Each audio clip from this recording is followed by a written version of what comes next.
can't be pro-insurrection and pro-cop. You can't be pro-insurrection and pro-American. Donald Trump lacked the courage. Well, my friends, it's finally happening. In an epic move of political masterminding, Joe Biden is reducing inflation by increasing inflation. I used Inflation. to destroy this. Inflation.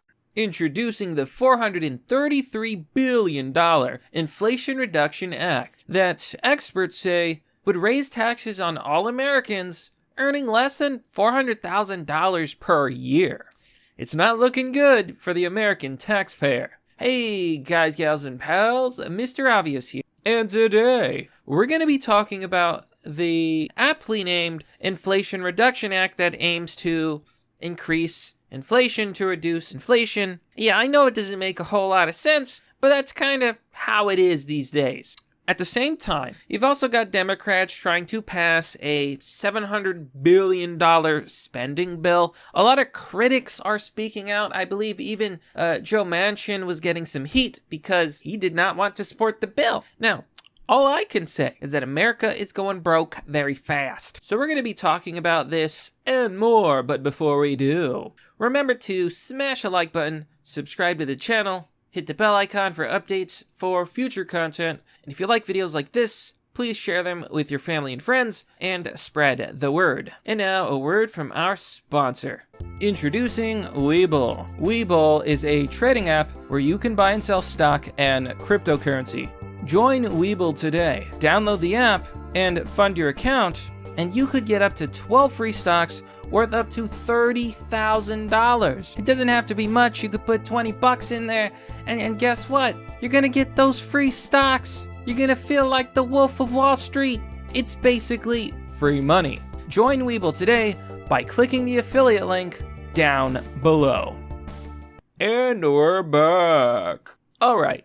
Let's talk about the Inflation Reduction Act, the genius move by the Democrats to decrease inflation. Here we are on the Daily Mail.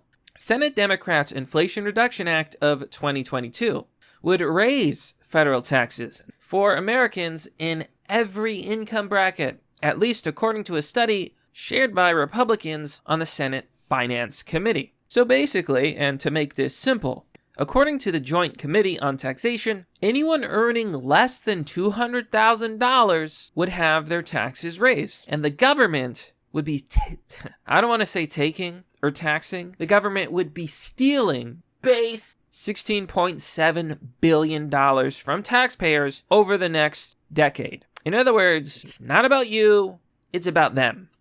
Another issue with this is that they're trying to claim that the bill is actually good because, it's about tax credit. All of these, taxpayers are going to get these tax credits and it's going to make up for the extra taxes. I'm sorry, but I don't care about your stupid green energy or healthcare tax credits. They don't help me. I don't have an electric car. I don't even have health insurance. What good is that going to do me? You poor thing. Don't bring my financial status into this. I think most people would rather you just not take the money in the first place. They say that over the next decade, the new corporate tax via this bill is going to raise $300 billion. Whoa, that's a lot of money. 10 years, $300 billion? Well, the government is trying to pass a $700 billion spending bill. Not in 10 years, this year. How does any of this make any sense? Well, you got me. By all accounts, it doesn't make sense. Take a look at the following story. I can't even afford groceries. Half of U.S. food banks report a growing number of households trying to get more food. Biden has a plan to end world hunger by 2030. Meanwhile, he can't even end hunger in his own country. More and more Americans are going to the dollar store because groceries are up 20 to 40%. Hey, don't get me wrong, I love the dollar store. I love refrigerators. That's my jam. But the dollar store isn't even $1 anymore. A lot of items are $1.50 now. Now that doesn't sound like a lot, but these products were $1 before. $1, meaning they've gone up in price 50%. Now think about everything else. Think about the cost of a carton of eggs. It's up more than 50%, I guarantee you that. And this is a joke I've often told, but I feel like the dollar store is the last bastion of hope for America.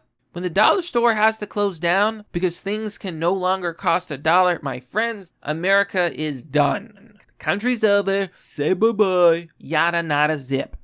But let's talk about the polls, because the midterms are coming. And we've got some new data that is actually kind of reassuring. Here we can see on the following story. Misery Index shows that Democrats are losing at least 30 to 40 seats in the midterms, potentially giving Republicans a majority. Here it says that election battlegrounds like Nevada and Ohio are among the gloomiest U.S. states for inflation and job ranking. So, there is a unusual model for economists. It's called the Misery Index. And basically what it does is it measures economic and financial misery in different states. The logic is simple. If Democrats are in charge of the country and everyone is miserable, they're not going to vote for Democrats. In theory, in practice, I don't know. I think there's a lot of people out there who, they want to vote blue no matter who, even if it destroys the economy and the country and plunges us into World War III because our president doesn't know who he is half the time. We have a lot of other things to cover here, but I look to Dr. Sherwood. Are we moving? Joe Biden, wake up.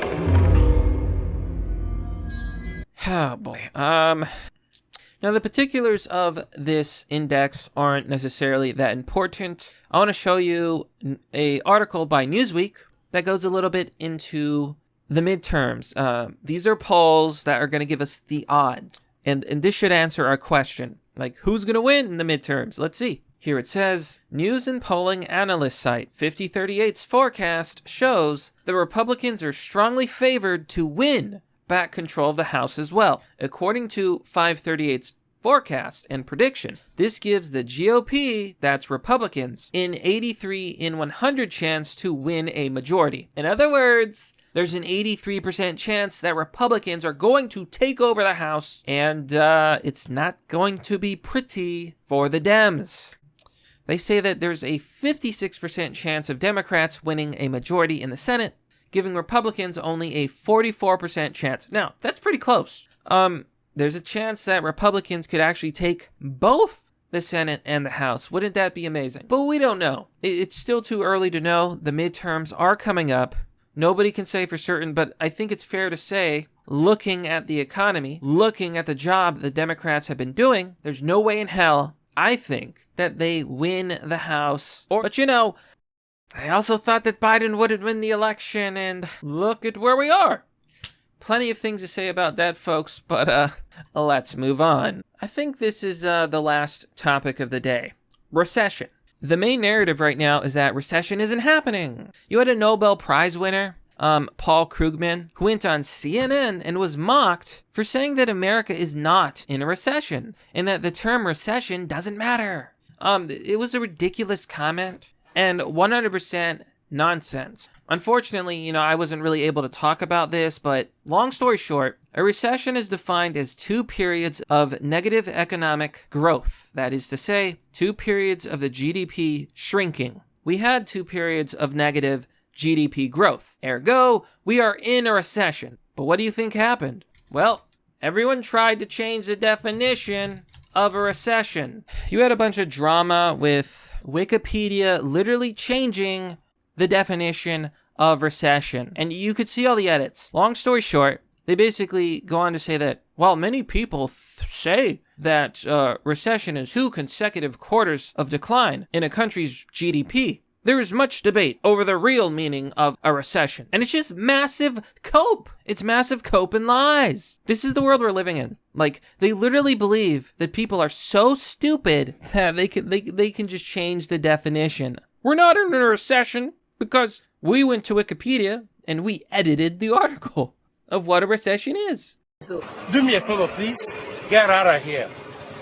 Get out of here, man. Shit, I'm saying. Now, here's the moral of the story. According to an expert who has been a research analyst for over 18 years, this expert predicts that America could plunge. That is, the stock market, the S&P 500, could plunge 47% in a worst-case scenario. The entire market could crash. I think a lot of people don't understand this, but we're looking at another 2008, a total financial collapse of the entire banking system. People will lose their homes, they'll lose their pensions, they'll lose their retirements. You're going to see a lot of stories about people trying to hurt themselves. This is our future. This is where we're headed. And if you don't get it by now, I don't know what to tell you. We're there, folks, and it won't be long now. So hopefully Republicans win the midterms. Maybe we could get some sanity back to America and stop all this spending. Hopefully. But that, my friends, is merely the obvious. Well, that's all for now, folks. What do you think about this story? Let me know by commenting down below in the comment section. As always, support the channel by joining me on Patreon or Subscribestar, as this channel is currently funded by viewers like you. Currently this channel does not have monetization, so this is the best way for you to help the channel, and as an added bonus, you will get access to a private Discord server called Fight Club. It's members only, and doesn't matter, you can use Patreon, you can use Subscribestar, all those links are down below in the description. Anyways, have a good day, folks. I'll see you all next time.